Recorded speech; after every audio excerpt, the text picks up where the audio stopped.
มื้อนี้สิมาอ่าซ่อม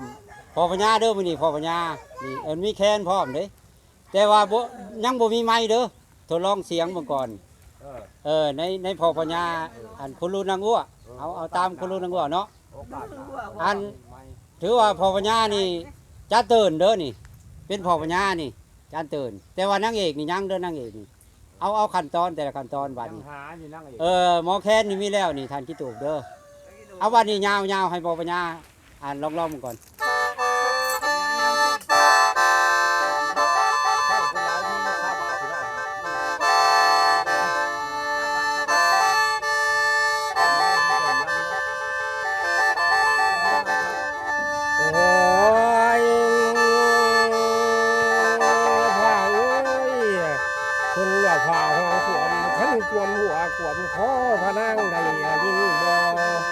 หรือเมากอมตั้งแต่ผัวหรือเมาหัวตั้งแต่สู้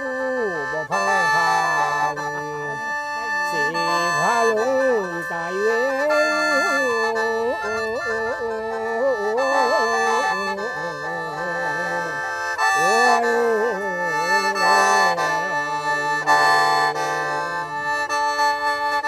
ละมาวันนี้ท่านผู้ฟังละเมย10 นิ้วยกใส่เก้าสิกลมกราบเด้อเกษา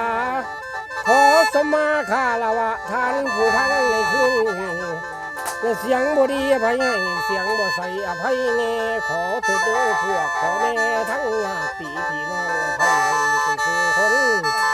ขอโทษเด้อแม่สนเสียงบ่มวนขนวนหูอย่าเผาถูลังเด้อขันดาสายย้ำลำลองขันว่าเสียงของขาหมอลำต่อคนแก่60 ปีนั่นเด้อแม่ส่วนอายุกะยาวเขาสิตายแล้วอีแม่เฮาแต่อยากให้หมู่เจ้าพังก่อนเด้อตอนปลายลำมาหลายกะจนหลายสิไทยก่อนขันมาแล้วแล้วมาวันนี้หมดกระบวนสมควรแล้วหลายแนวหมอลำว่าและแม่เอ้ยแม่คนตัวขานั่นคือพ่อพญาผมมาทัดเด้อพี่น้องให้จำไว้อย่าสุหลงโนอยู่เขตเด้อทรงสิกำภายเด้อเมืองกายเมียบ่ตายขันยังมีอยู่รวมกันแน่นอนสอนยังมีบุตรขันตีคอยคุณโอ้ย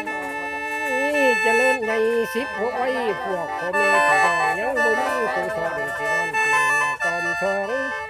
มือนี่ผ้าสดมือนี่ผ้าสว่างแจ้งไปคอยอุ่นในน้องสีหวังไปคอยคณาลีมิงสมอนขมียตาเว้นสอยมาแล้วสีมีโยแดดก็ส่องใสห้อง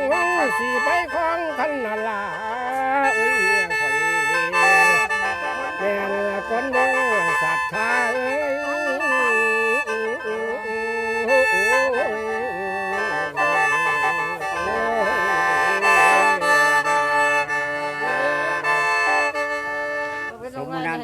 มาบันนี้ขอกราบคารวะญาติแก่นแผ่นที่รอละพัง